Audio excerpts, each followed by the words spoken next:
Moss. Hello, Wendy Stuart. How are you? Do you have spring fever? I have spring fever. It feels like springtime here in New York City. It's wonderful. And welcome to If These Walls Could Talk, everyone. Oh, and we have a bit of a delay. Oh, really? Yeah. Did I go out and come back in or what? I don't know, but we'll just keep going. If Chauncey, our producer, Chauncey Dandridge is good with it, then I am too. Yeah. So, Tim. Oh, I can hear you. That's weird. Okay, go ahead. How fun was it being on Jim Silvestri's podcast? Oh, my God, that was so much fun. Odyssey, after we had Jim on our podcast. Yes, we all hung out that afternoon, which I never get to do, and it was so joyful. That was so wonderful. It was so totally right. It was joyful. Yeah, we went over, we grabbed a bite to eat, we hung out and chatted, and then we went over to Daniel Dardicio's Red Eye and hung out there for a little while. And which we want everyone to know, he's had like a soft opening, so there are some events there, but the real opening, I mean, they're doing work, right? May. When is he opening? April or May? I thought the end of April, beginning of May. So don't hold us to it. I mean, you all can check. It's called the Red Eye. What a really great club. Very excited. Yeah. And it was fun. I'm sorry that we didn't have our regular co-host for Jim's show on. But I love Daniel Nardicio filled in. Right. So what I was going to say, I adore Daniel. I've known him for forever. He is like super. He's just great. But the best thing was Daniel has 2 dogs. You knew I was going to go. Yeah. And you know what? The little one, the newest one, Tabasco. Oh my God, is a 3-pound Chihuahua rescue. Maybe he's even 2.5 pounds. The cutest thing, half of a black face and the rest is tan. And then Bo, who a lot of you already know, has these beautiful, incredible pointy ears. But But he's a medium-sized dog. Yeah, he's a medium-sized dog. But I went to get my coat, and Bo grabbed my wrist. Yeah, I think you scared him or something, and startled him. And Daniel, being the proud father, said, "Oh, he's not really biting." And I'm like, "Well, he just bit down on my wrist, but he's not really biting. He loved me. He really told me, because when we were downstairs, I was doing something and he started to do that, like started to bite me, and he goes, he's not really biting. And he wasn't. He was just saying, just communicating to me. Yeah. So but with you, I think he bit you because you caught him off guard. You startled him. Has that ever happened to you on a date, Tim? So occasionally. I startle them when they bite me hard, right? But they really love you. But last Friday, we did Ikevelli and Hanukkah Lewinsky and I went down to Jersey and into Jersey, and we did 50 Shades of Gay. That was so much fun. Oh my God. Oh, it had, and I know the audience, that show, you did it at a VFW and it was packed. It was sold out. Yep. And then they added more tables or more chairs and sold that out too. So I love it. That is the beauty of doing a show at the VFW, by the way. Yes. People don't think about those spaces, but it was great because we had a whole like the dance floor and everybody around us, and just it was fun to play there. I know who Hanukkah Lewinsky is. I love that name, by the way. Yeah, it's brilliant. But I haven't got to see Hanukkah perform. Yeah, she's fun. She's very good. She fit right in. She was perfect. Yeah, but she was at the Glam Awards. I know that's where I tried, but we never got to chat. Never got to. You didn't get to chat with her. Well, at least you got to perform with her. You know what? Even better. So this Sunday at PANGEA, I want to let everyone know that Catherine is doing one of her fabulous fashion shows here. We're doing a fashion jazz brunch. And first, there's going to be Sue Matsuki's jazz brunch. Nice. And then there's going to be a fashion show brunch after that. So if you're looking to have a great time on a Sunday in February, come on down to PANGEA, because we've got isn't that amazing? 2 really great events here. Well, that's Sunday the 12th. Now on the 11th, yes, I'm also covering Chulo's fashion show, Chulo Underwear. Oh, Chulo, he does that. Or wait, are you underwear? covering it, or you can be uncovered in Chula's fashion show.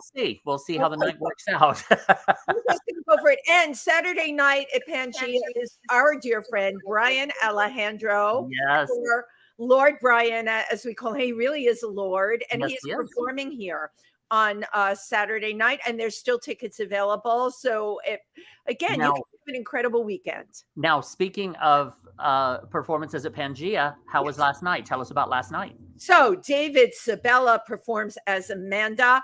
David Sabella is absolutely brilliant. The character, his name is Amanda Reckon With. A man to reckon with. Right, Amanda Reckon With. Right. And he does the whole thing, Amanda Reckon With, and he does it all with a British accent. Of course, it was packed. Show was totally sold out.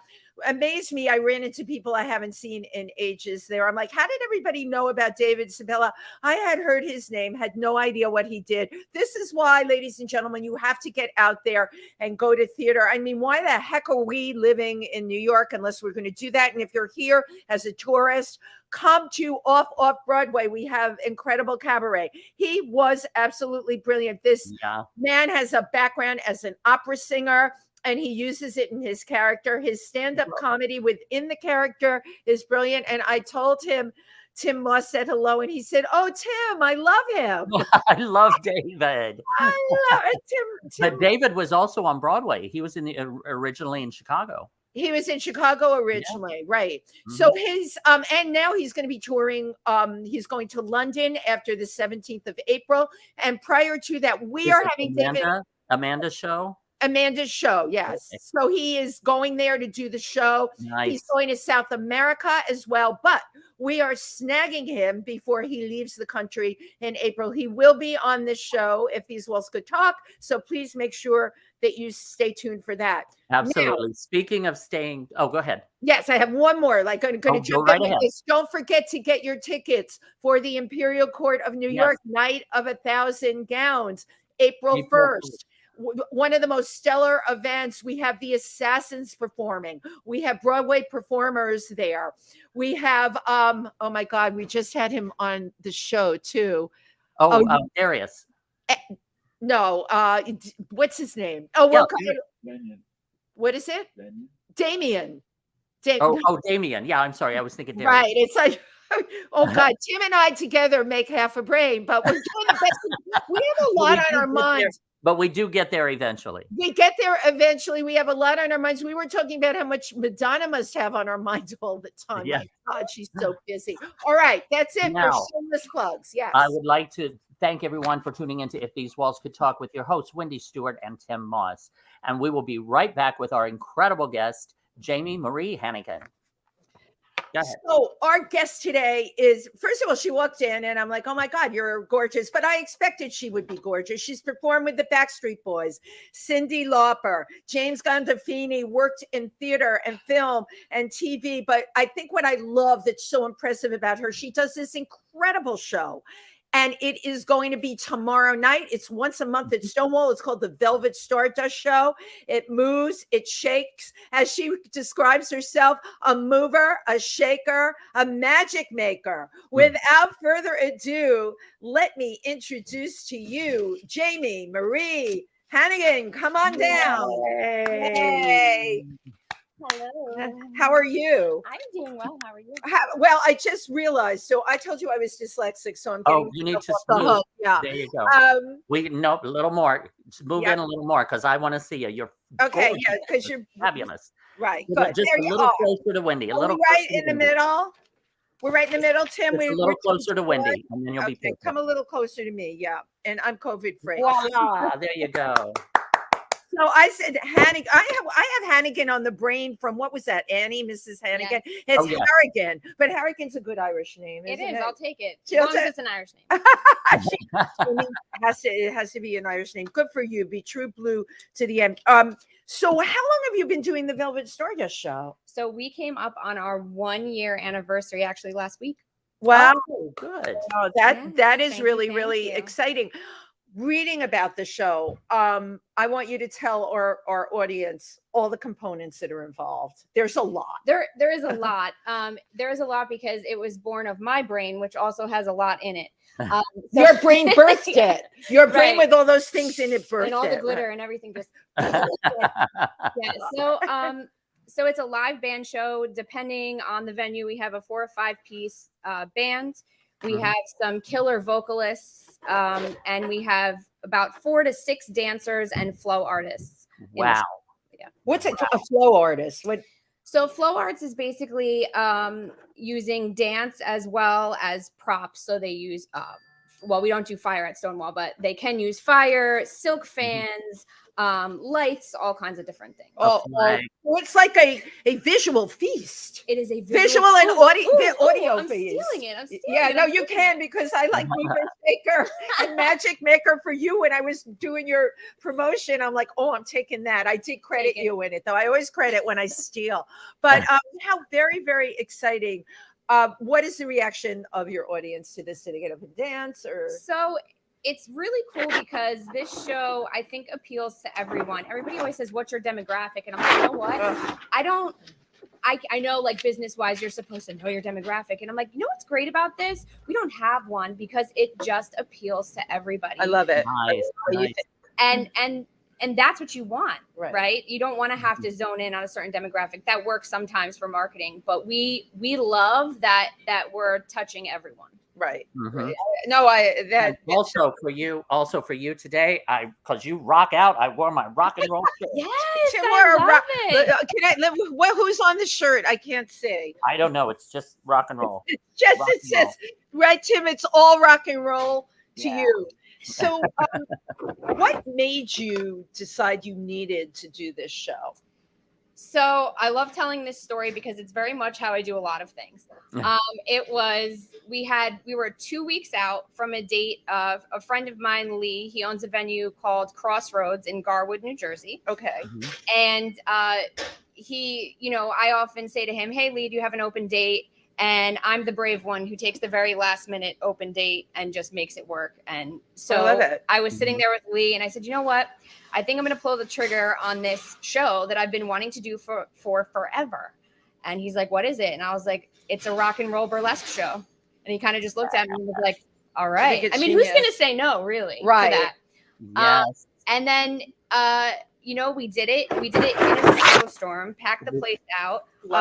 We thought about canceling the night before. And I was like, look, we rolled with this in 2 weeks. We had 1 rehearsal. I'm like, we're going for it now. There's no holding back. So there's no holding Jamie back. I can tell by talking to her. She doesn't cancel. She gets an idea in her head and she's mono-focused on that, and you are going to make it happen, which makes you, girl, a great producer. And don't let anyone try and put you in these boxes. Well, who is your demographic? God, when people use stuff like target audience, it's like, go away, leave me alone. Because some of us who are not of the corporate world, I will say that none of that works for us. Absolutely. You have that raw creative energy. So where did all this start with you, Jamie? Like, did you come into the world singing and dancing? Where did you grow up? Where are you from? I grew up in Edison, New Jersey. Oh, okay, nearby. Jersey girl. Jersey girl. Jersey. We love Jersey girls. Who doesn't? So, it was like a lot of people start out, like my mom and my aunt decided that they were going to sign me up for dance class. And I fell in love with it. I went, all through school, was a theater kid doing all that. And as soon as I graduated high school, I started my own theater company in town. Oh, so, okay. That's huge. Wow.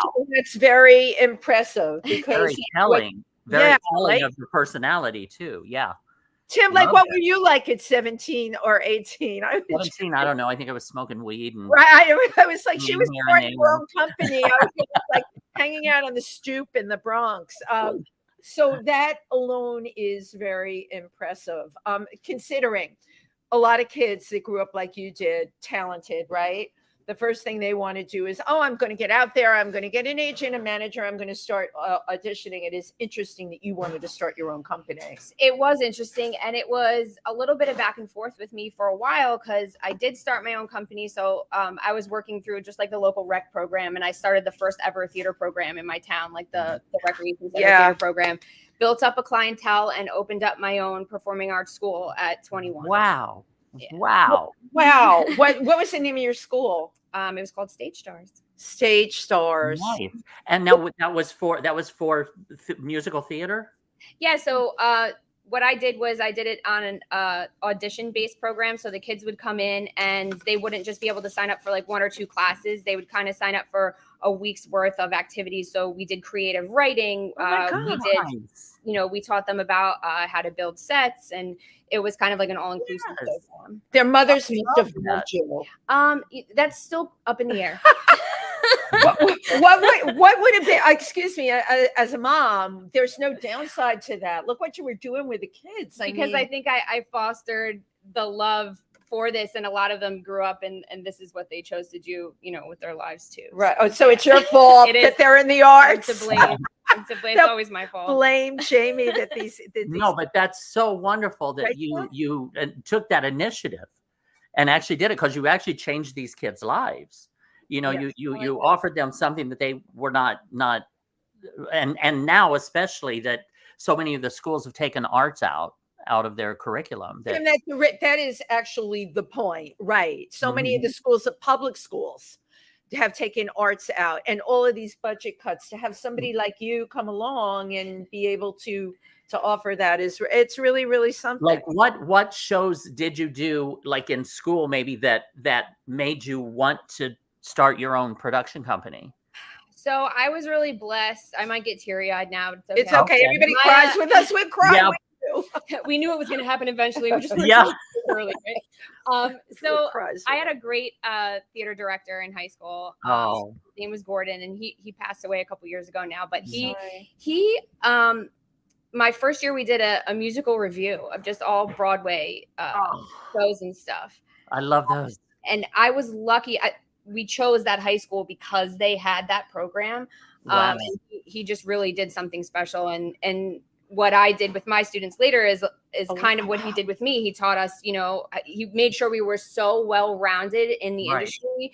And he's definitely one of the people that I'm grateful to have had in my life, because I know he had a huge impact on me being so well-rounded in the and this is a public high school in New Jersey. It was a Catholic high school, but it was Catholic school. Go figure. Catholic school, 12 years. Wow, you have 12 years. See, I didn't read that. I'm good at reading, but I didn't read. No, but Jamie's very polite.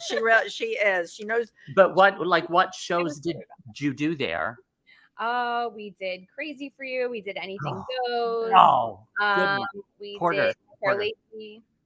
Did what? I'm sorry. My Fair Lady. My Fair Lady. Yes. Did your mom and grandma bring you into the city for plays and stuff? Oh, yes. So we came into the city. I was a dance competition kid growing up. So we did a lot of dance conventions. I came in taking classes at Broadway Dance Center all the time. So I was there a lot. Yeah. Wow. Nice. Now, did you start with ballet, or did you start with jazz, or? So I was the kid who, because I was on the competition team, had to take ballet. Now as an adult, and when I became a teacher, I stressed to my students how important it was. Yeah. It is the foundation of everything. And I was such a hyper kid that I didn't really love ballet class, but I'm happy that I took it. And, I made sure that when I taught my students, I brought in the best ballet teachers, because I knew it wasn't me. It's not my forte. So I had the best teachers I could come in and teach them, because I knew how important. And kudos to you. Okay. Because if you listen to what she's saying, often teachers, the ego will get in the way. You're very smart. You knew to give it up to the people. Yeah.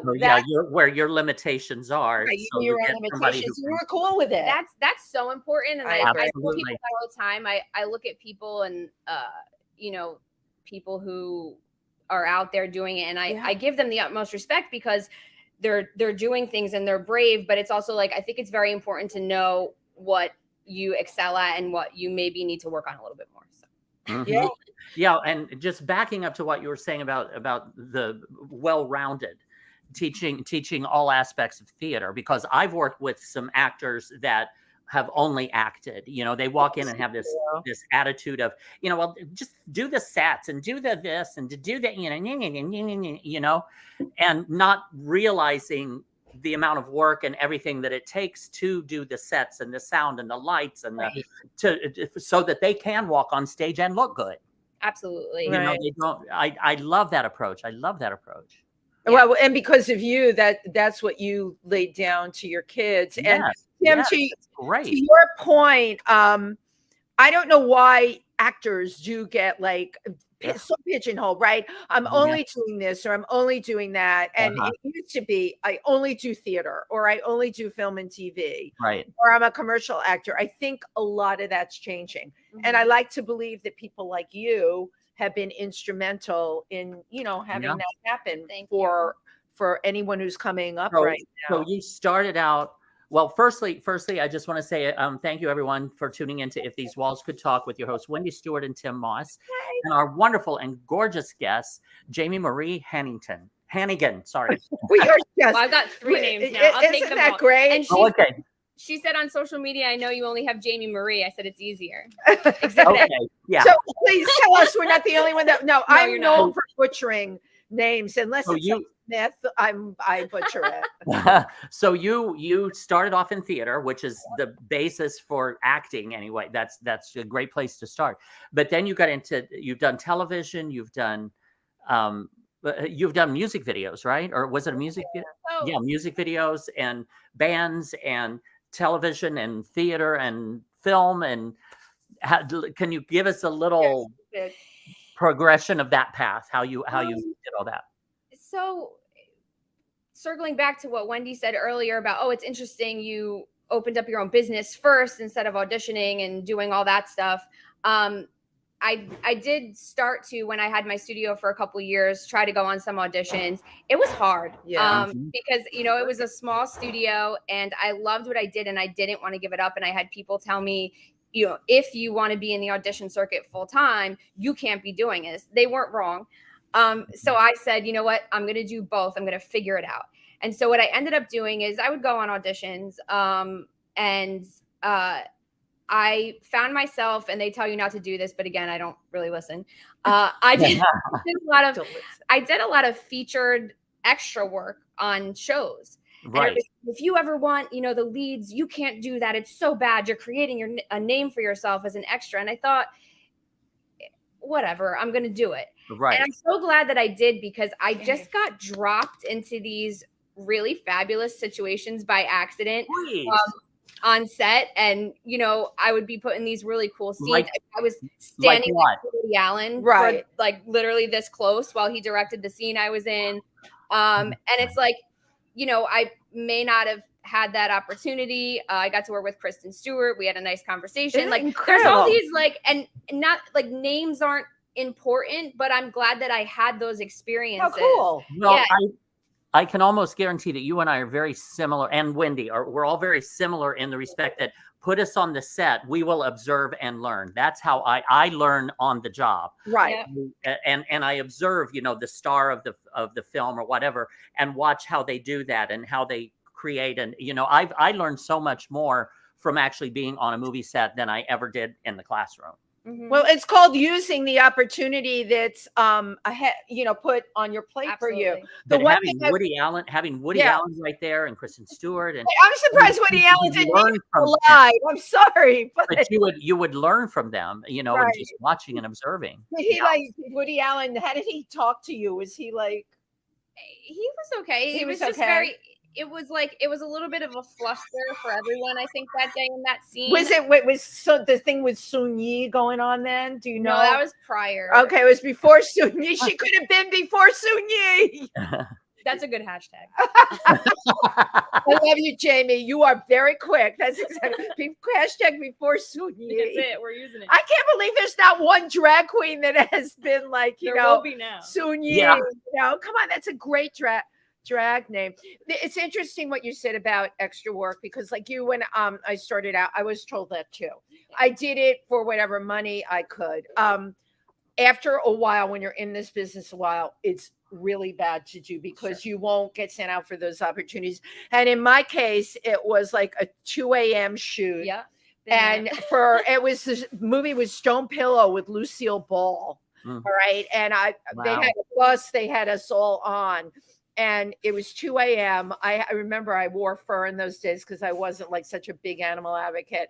I was under my Tanuki coat, asleep on the bus, and they came to get everyone, and I didn't budge. And then I was found. And it was a big casting director who said, "We called for you, and you were asleep under your coat." And I'm like, all right, it's like 2 a.m. It's like 20 degrees outside. He said, "You'll never work in this office again." And I'm like, you know what? I don't want to. Right. Bye-bye. Don't let the door hit you in the butt on the way back. That was my end to extra work. And I knew I wasn't going to do it forever, but I knew that I wanted that experience. I love it. I knew that I could experience some really cool things, and I did. So and well, somebody like you will. And so you learned from that, from doing the extra work and being on the sets. Yep. Now I have one for you that you said you performed at Splash Bar. Yeah. Tim, Splash. Yeah. That was first of all, my favorite. I was there all the time. So what did you do? I performed literally on Splash Bar. Oh my God. Yes. Downstairs or upstairs? Oh gosh, I don't know if I remember. We did the Rocky Horror Show there. Oh my God. I had my best Columbia moment ever. I had a wireless mic and a couple shots. I just didn't care. And everyone was like, "You sounded great." Yeah. And with the dancing, you could do. Can you tap? Right? I do tap. Yeah. That would be a perfect Columbia. In Columbia, yes. So, oh my God, you're like a triple. She's a triple threat. This girl is an absolute triple threat. So, Jamie, one of the things I wanted to talk to you about, you seem to have an incredible need that you're giving back, and you're giving back through the arts. Yes. Tell me a little bit about that. So I'm asked this question often because I'm proud of the charity work that I've done. And I think, people say like, why do you do this? Or why did you decide to give back to the arts? And I have trouble answering it because I just feel like that's what we're supposed to do. Wow. Like just as human beings in general. And the arts is an amazing outlet to do that. So, I've had people tell me, "Well, you're not in the position to do that. Like, you need to keep the money for the studio, and you're not in the position to do that. You're not a millionaire." And I'm like, you don't have to be a millionaire. You can raise awareness. You can be an advocate and an activist. You can, even if you do a show and you raise $500, you did it. Right. Right. Oh my God. I just adore I know you love her, right? I mean, I love and adore you. Yes. And firstly, thank you everyone for tuning in to If These Walls Could Talk with your hosts, Wendy Stuart and Tym Moss, and our gorgeous and wonderful guest, the fabulous Jamie Marie Hannigan. Yay. Oh, good. You got it right that time. No, it's Harrigan. Harrigan.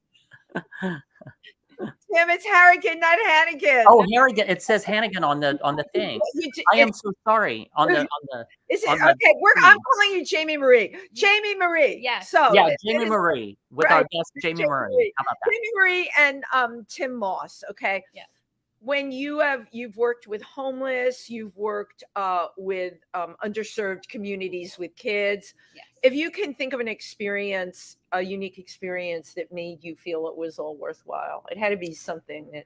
So I mean, it always feels worthwhile and it always feels great to do. But I think when I see it being passed on to another generation, yes, and I see the kids that I taught thinking the same things or repeating things I've said, like, well, you're supposed to give back to the community. You're supposed to use the arts. I'm like, I did it. Yeah, right, right. You were the person. That's the goal, right? Oh, wow. Wow. That's amazing. Yeah. Now, I just want to ask you, this is kind of a long question, and I'll hopefully get a long answers. Low pressure. Can you tell, because since you're like a triple threat, can you tell me now, can you tell me one time when you danced, like had a dance that was one of your favorite times to dance, one of your favorite times to sing, and one of your favorite times in acting? Okay. Dancing. That is really hard. Gosh, that's a hard question. You can give us a couple. I might have to. I'm sorry. Yes, I love it. I'm good at picking one of anything. Oh, girl, I hear you. Right. Because when you live in that gray area, you have a lot of choices. If you pick one, then it closes off everything else. My son started doing this where he hates to make choices. I was just telling my friend the other day, and you ask him, do you want like peanut butter and jelly or a ham sandwich? And he'll go, everything. I want everything. Okay, just give me everything. I'm like, yeah, good. He wants it all. He's only 4. Experience it all. I love it. And wants it all. That's how that is like really great. So you dance? So dancing. So one of the very first professional jobs that I got, again, I just feel like I kind of got dropped into. I went on this audition. Do you remember the singer Blue Cantrell sang "Hit 'Em Up" style? Oh my God, yeah. Yeah. So she was the one picking the dancers at this audition. And I walked in, and it was for, at the time, it was Teen People magazine, and they did a show every year called What's Next. So it was the up and coming artists for that year. So I got to dance with Alicia Keys, JaRule, Michelle Branch. Oh my God. And Mandy Moore was the host. So I got to meet all these people and dance with them. And it was one of the very first things that I ever did. Wow. First shut out of the bag. That sets the bar really high, Jamie. Yeah, I was going to say, accidentally set the bar high. Yes. But what a memorable time. Right, Tim? And really, really, to start out and to have landed something like that is... But again, I mean, just watching all of them and being that close to them and observing, that was definitely magic. It was really cool. But also such an educational moment to see how everybody maneuvers and works and the pros, from the performance angle, or the pros. What did you think of the Grammys? I kind of half watched it. Same here. Interesting. It was the Grammys. It was what I thought it was gonna be. Right. But back to my question. So that was your dancing. That was my dance moment. Maybe. What about singing and what about acting? Singing, I got to tell you, singing is not. I'm still very scared of singing. I do it. I sing in more of a theater setting. I played Sally Brown, Columbia. The very high pitched theater roles. But it's something I want to get better at, and it's something that I love to do, but I wouldn't say it's of the triple of the threats. It might be like the third, but I do it. And I don't know, that splash moment was kind of cool. I knew it. I hung on to that. I'm like, ooh, it didn't matter to me any of the other things that you do. I'll say I got to play the role of Linda in Blood Brothers. It's a really cool musical, and that show in general just sticks with you. And I think just singing, probably tell me it's not true, on stage with some incredible people would be one singing moment. And I would say that was probably it. Blood Brothers. Wow. And acting? I don't know. Television, film, theater? I don't know. I did this really cool. I did a featured extra job one time on Law and Order SVU. Oh, sweet. And this is actually a really funny story. I'll tell the shortened version so we get to We love funny stories. Take as much time as you want. So I was called to be a feature in a scene. It was like, there were only going to be like 3 of us. It was something in a college dorm room or something like that. And I was like, okay. So at the time I was going through like massive anxiety about driving. So I had a former student of mine say he was going to drive me to the city. So he's like, I got you. Let's do this. I'm like, okay. So we're driving, we're in the tunnel, and I hear like a beep, and I look at the dashboard and I'm like, is your gas light on? Oh. And he's like, oh my God, I'm so sorry. I forgot to get gas. He's flipping out, right? So we're in the tunnel. The car scoots just out of the tunnel. And she died. Oh my God.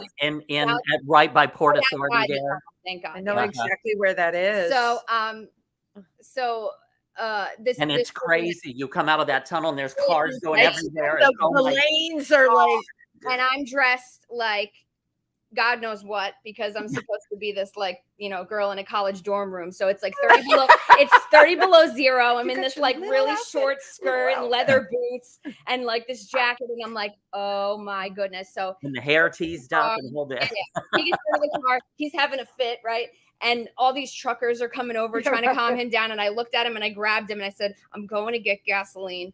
So I walked like blocks. I carried the gas can back to the car. God. It's falling out all over my hands. Oh, God. Covered in gasoline. Story. My hand just frozen to the thing. We put the gas in the car. We go, I call, set, because I'm like, great, now I'm going to be late. They're going to take me out of the scene. I got fired. There goes my money. There goes everything. Right. So I called them. They were super nice. They should have told me, forget it. But they're like, it's okay. Just come. We're going to put you in another scene.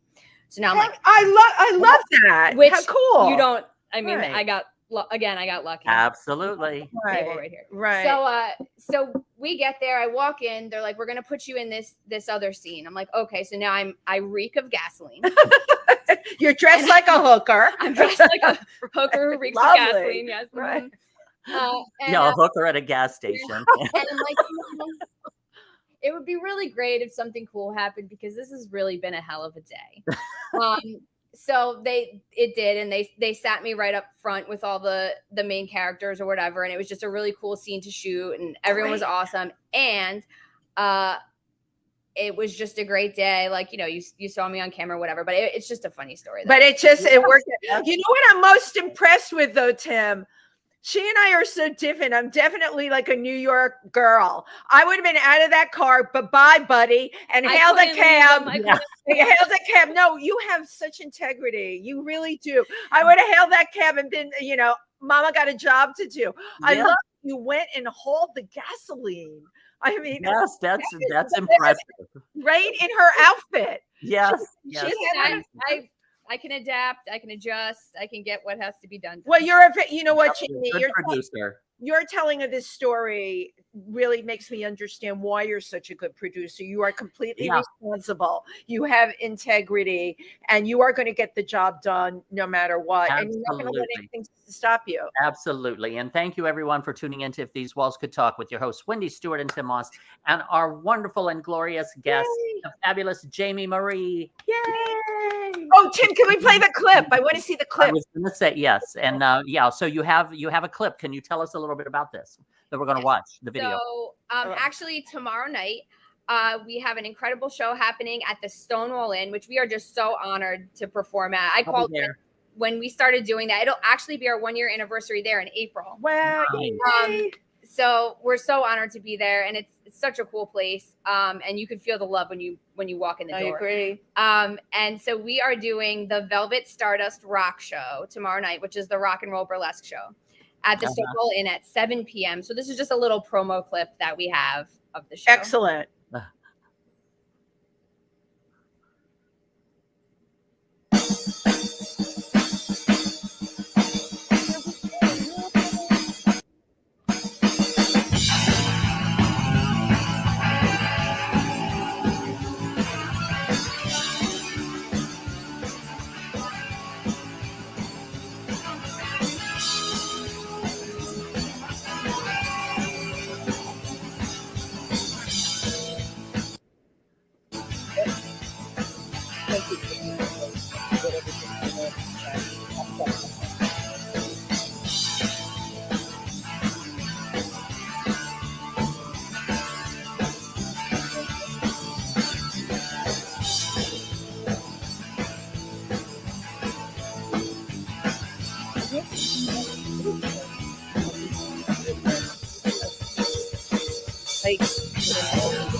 Yes, rocking out.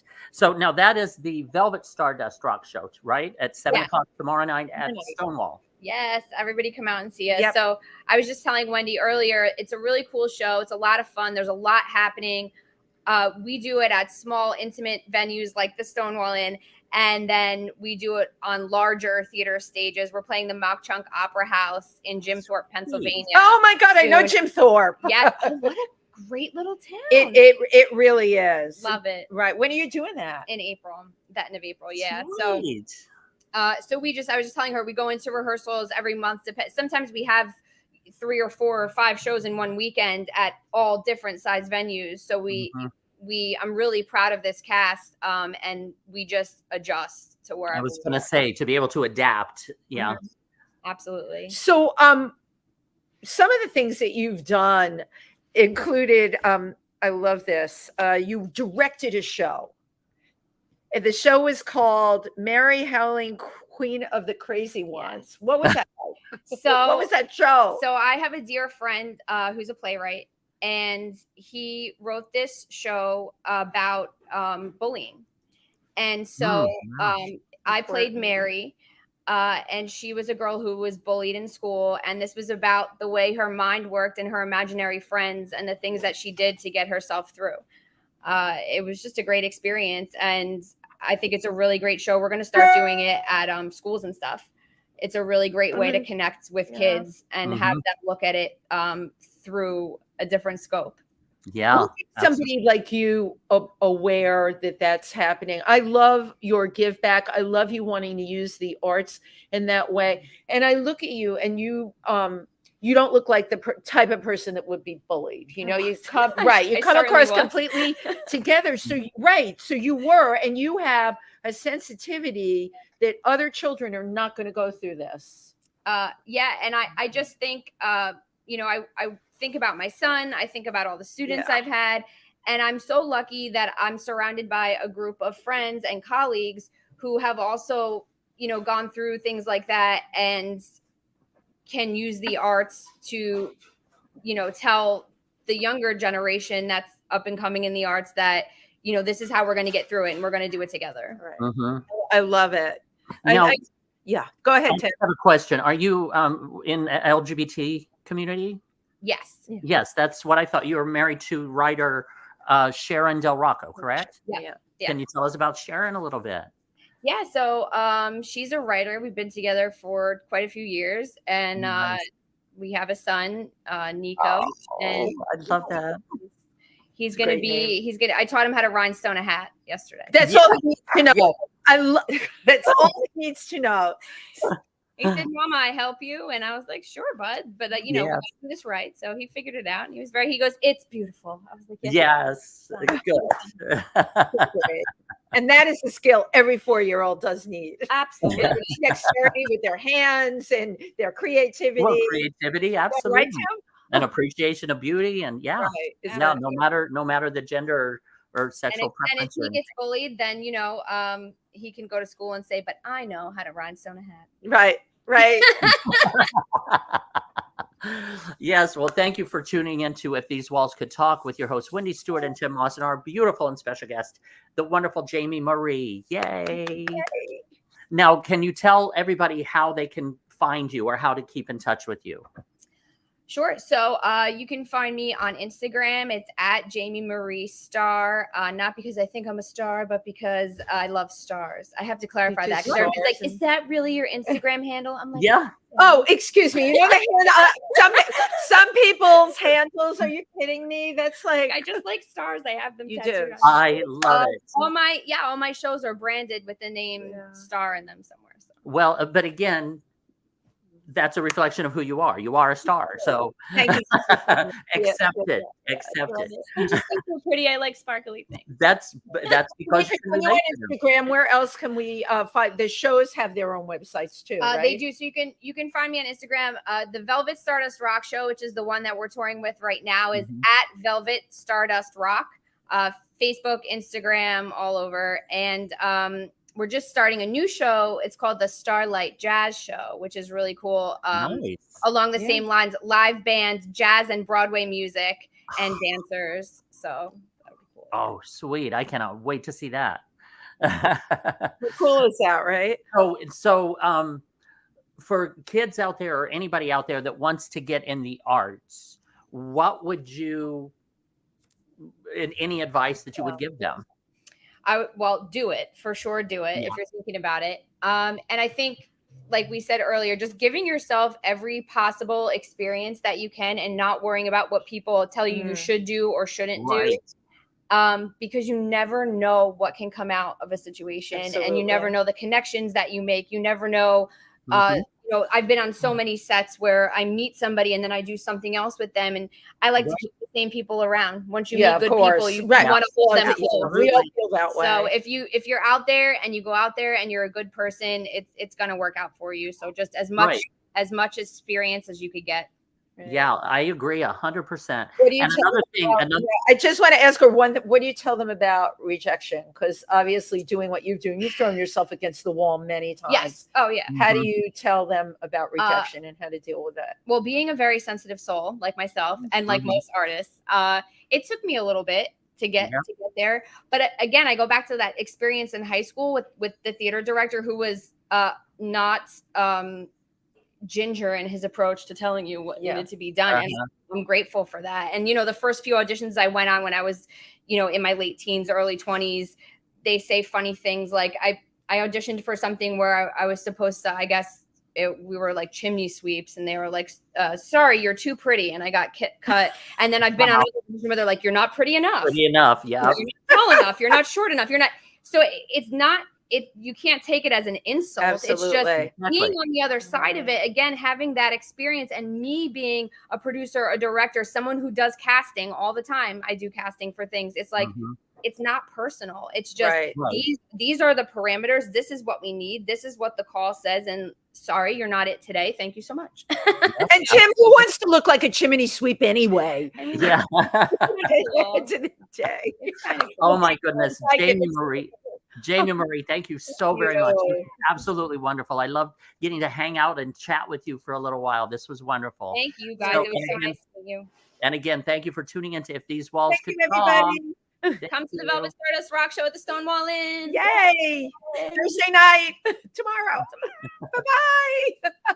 Okay, and now that's the broadcast version. So now we just talk. We got comments. We got some comments on here too. Let me get back over there so I can see the comments. Oh, we got quite a few. Susan Let's Walter. I love her. She sent hearts. And she has a son that is now started in this business, Aiden, which is very cool. Aiden.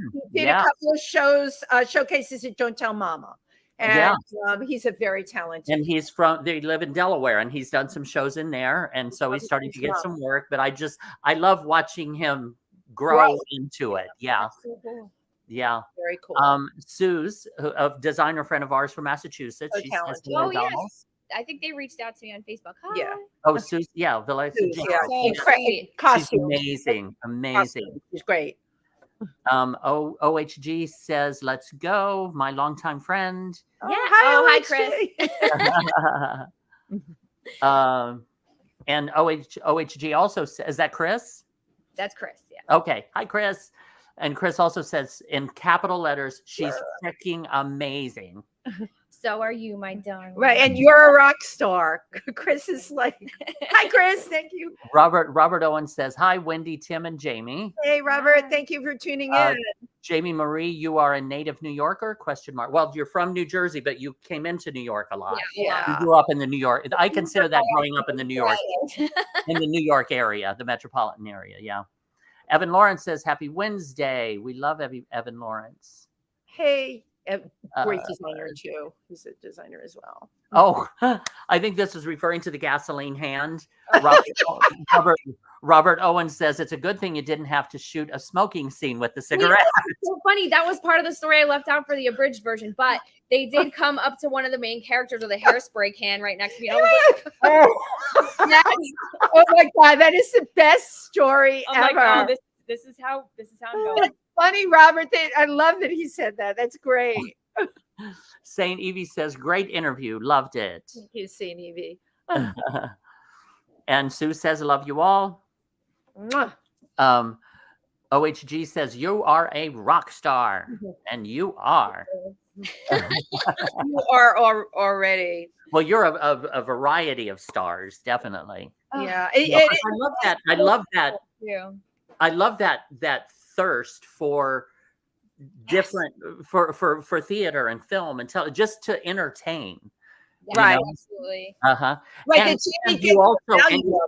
And you also have a practical business approach to each one of those genres. You've seen from the inside. You have to, yes. But a lot of people, you know what is so interesting about you can, and a lot of artists really can't. You may have, what do they call that, Tim? The left brain, right brain thing where they can do both? Yeah. Wait, like, do you know Francisco, who's a performer? She goes by the name Trans Francisco. I love her.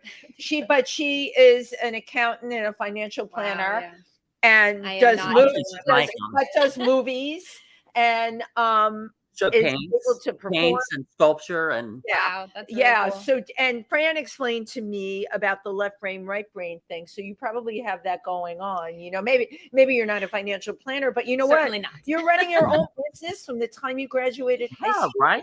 I was lucky enough. I grew up. My dad was a business guy and always had his own business and stuff. And I kind of was under his wing at a very young age, and you know, ordering merch for my business. I had like a babysitting in a daycare when I was like 10 or 11 years old. I had pencils with the name of it on there. Like, you know, like it was just always how my brain worked. Right. Yeah, he taught you how to be entrepreneurial and enterprising. Right. And you can do it. That's the other thing. You can do it. And also that confidence that you can do it. You can do it on your own. Right. That's great. Yeah. Let me see. So I had so many notes. I wanted to ask you just about auditioning and your game plan going forward, because you know, you've gone up a gazillion pegs from just auditioning. You're producing all your own stuff. What is your vision for yourself? So after I had my son, I really thought about a clear vision, because you know, like, you have kids and you're like, well, now I need a plan. Right. You need a plan. But I would love to, when he's a little older, not now, maybe in the next couple of years, I would love to really just get into the audition circuit again for acting, because that's what I really miss. And just get some of those bigger roles, take some more classes, and be able to do that. I can't now. I'm so grateful to be a mom and to be able to produce and direct shows and do both. I'm so lucky that I have such a support system that allows me to do both, and to run my own company and produce and direct these shows and still get to be a present parent. And that's what I want to be first and foremost. So I know when he's in school full time, I will be auditioning a lot more again. You're a terrific type. I mean, while we were talking, you're just a really good, you're going to hate me for using this word. You look generic, and you're pretty, generic, and anywhere in the country, a face like yours is just, you know, one of those faces that people will watch. And you were saying there's categories in this business. You fall into that. I get the marketable girl next door. Yes. Marketable, super pretty girl. Don't you just love those labels? It's true. I'm sorry. So I would love to do that. And I would love to, of course, continue to do these shows. And the Velvet Stardust Rock show is doing really well, and there's just really something special about it, and I'm looking forward to seeing what happens with that in the future as well. I love it. Now I see on your credits also like Orange is the New Black and Blue Bloods, and so that was just like a bunch of, again, like featured extra stuff that I did on some of my favorite shows. And you know, I kind of picked what I wanted to do. Like, I would get calls for these things, and I knew I had to run the studio. So I was just very picky about the jobs that I took, and I was like, oh my God, I love that show. And like, what kind of role is it? And whatever. And that's why that was what I chose to do. And even though everybody's like, don't do the extra work, it's bad for you, I was like, but that's what I can do right now. Right. That's what's able to be part of my multitasking in this moment. So that's what I'm going to do. You have it all together. But now, haven't you? And my friends watching it are like, get out of here. She really puts it all together. It's in the stars, pardon the pun. But have you noticed that, like, when you go on one of your favorite television shows and you see it from the different perspective, from the actual making of it, and then you go back and watch it on TV, that you see it differently? Oh, absolutely. When I did Orange is the New Black, I geeked out big time because I did that show. And I snuck around, like, you know, they didn't need you. Sometimes you sit on set for hours, which I never mind doing because you could explore or get all their stuff done. I was running a business. So I'm like, cool, I'll get work done. You let me know when you need it. And, smart. So I walked around that set, and I don't think I'm like allowed to say exactly where or is the show's over, right? The show's over. Yeah, the show's over. Yeah. So they were shooting in like an abandoned children's hospital, or like that was actually then a prison, or like there was just a lot going on. And I see ghosts. I love ghosts. We're best friends. Wow, very cool. You saw dead people. I was saving that till the end because I didn't. And scratch that question off. Do you see dead people? I knew you saw dead people. So Orange is the New Black set. So you're walking around. I walked around and I got to see like the little chapel that they shot some of the scenes in, and I really snuck around when I shouldn't have. A lot because I was geeking out. So that was a great day. That was fun. How so I know you're Irish. How long when did your first experience with the other side happen? You were a small child. You were. By the way, you were in my dream the other night. You didn't look like this at all, but you were in my dream that she was coming here. I would I would feel people sitting on the edge of my bed. Yeah. Like the indentation on my bed. Right. I would be in that really cool moment, which now that I've embraced it and know about it and study it, that really cool moment in between sleep and awake. Yes. Things used to bother me. Now they don't. But in that moment as a child, I would, hear a lot of voices and a lot of noises and a lot of, Well, things. you saw things that other people couldn't sing. Tim, you know how I knew this about her? You're not going to believe this. 3 nights ago, and Alan, my husband who's here, does our lighting. I woke up in the morning. He said, "How did you sleep?" I said, "I had a very upsetting dream." I said, "Jamie, who's coming on the show, I had a dream about her, but it didn't look like her. But it was a very attractive woman, and we were sitting in front of a computer, and I was apologizing to her because there were all of these wires coming out of the computer, and I couldn't make the show happen because the wires were all twisted. Analyze this, right? And every outlet had something plugged into it. And one of Alan's old assistants who had passed away, Craig, was also in the dream, and he was apologizing for twisting all of these wires together. And in the dream, I said to Jamie, "I'm so sorry. Chauncey had told me," and this was so vivid, that I should have you on the show. And I feel so apologetic. I feel like I'm letting everyone down. Oh. And that was the last thing I remember about the dream. And I woke up and I was so upset. And I thought there had to be a reason I had this dream. I've never met you before. Yeah. And it was so vivid.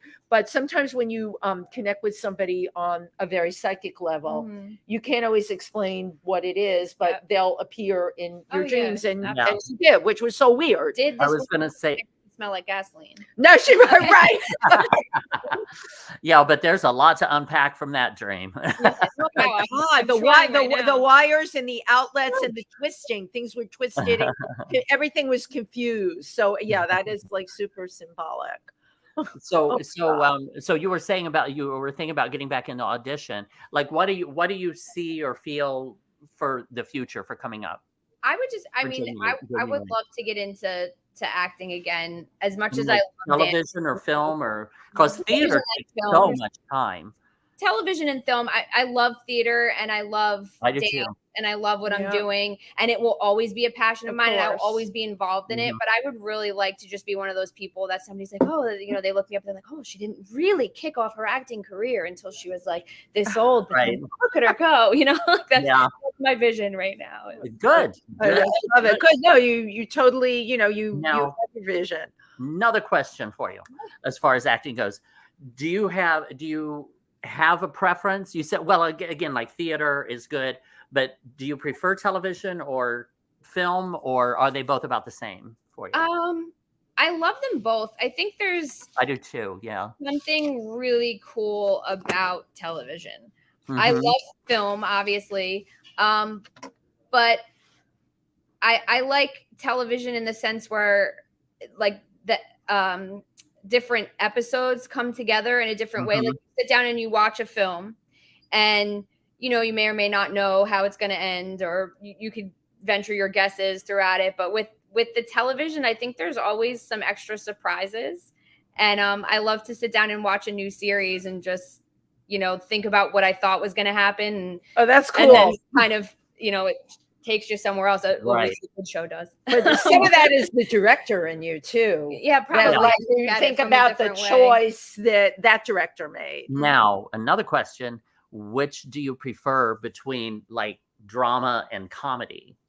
Ooh, I love a good drama. Uh-huh. Good drama. I think when I'm watching shows, I'll get into like I don't often have time to watch TV. I think by the time I'm like it's, you know, finally in bed, either my brain is just until I just pass out, or I just don't have the time. But but when I am invested in a show, I do like a drama. But I'll intersperse with a comedy if I need it. If it leaves me with something before bed, where I'm like, oh, there goes my drink for the night, I'll put on a comedy. But what my question was with your acting, do you like to act in comedies or act in drama? Drama for sure. In dramas, because I love to dive into a good dramatic role, a meaty dramatic role. But I also love to just like let loose on a comedy too. Cool. Like comedy is a lot more difficult than I think people realize. Right. Absolutely. To do it the right way. And I think when I was young, I didn't realize it too. I thought that was kind of the easier way, but there is no easy way. But that I think people don't realize when you are given a comedy script, like you really have to be great with that. It's like I am 150% comedy and I nail those jobs. I've never nailed every dramatic thing I ever went up for. The casting directors were laughing and I was giving my heart and soul and it was coming off comedic. That's funny. For me, it's completely instinctive. So it's not hard at all. That's because, really cool, because I am truly a comedian, because comedy comes out of tragedy. And I had a very tough childhood where I felt, and we talked about, you know, geeky or out of place. Like you said, you've talked to kids about bullying and everything else. I didn't fit or whatever. Humor is a really great way to get beyond that. You know, humor and art, you know, let me tell you, will get you. Humor and art will absolutely get you through each and every time. Right on. Well, Jamie Marie, thank you so much for all you're doing. Yeah. You know, you're contributing so much to society and to the people around you, and that's wonderful, wonderful, wonderful. And we love having you on the show. Tim and I I run an LGBTQ in Milford, Pennsylvania. I'm on the board of that and helped start it 10 years ago. So a lot of what I do is, or what our programs that we talk about, or the things that you're doing, giving back with the kids and all of that. It's really important, especially like in rural area. It's important everywhere, but in rural areas, they don't have the support or anything. So thank you, as Tim said, for everything that you're trying to do to pay it forward and make a difference in our society. Absolutely. And I think we should do some acting or something together soon. I would love that. Oh my God, that would be awesome. So Let's do it. Or sing a song together. I love that too. But I will be seeing you tomorrow at Stonewall. So tell them once again, Stonewall tomorrow at 7 p.m. The name of the show. Velvet Stardust Rock Show will be at the Stonewall Inn tomorrow at 7 p.m. Come see Tim. He's coming. I mean, if for no other reason, Tim is going to be there. Right. Tim's going to be there, and Chauncey will be there. Chauncey, can we give some Chauncey love? Yes. Yeah, Chauncey Love, who's producer, but produces at the Stonewall and is the DJ there, and my God, the jack of all everything. Everywhere. Speaking of people who give back to the community. Amazing. Yeah, you talk about, and one of the most humble, he makes me mad sometimes. He's too humble. Yes. Yeah, right. He just did this amazing thing, and you're like, and you know. Well, he works for charities and even international and international. He's really a remarkable human being. We love Chauncey Dandridge very much. Yay! And also now we add Jamie Marie Hannigan to that list too, of people that we love and adore. Thank you so much for being here today. Thank you. We so appreciate it. And thank you everybody for tuning in. We will see you next week, and have a great rest of week. Oh my God, and happy Valentine's Day is coming up. Oh yes. Tuesday. Happy Valentine's Day. Yes, happy VD everyone. Bye-bye.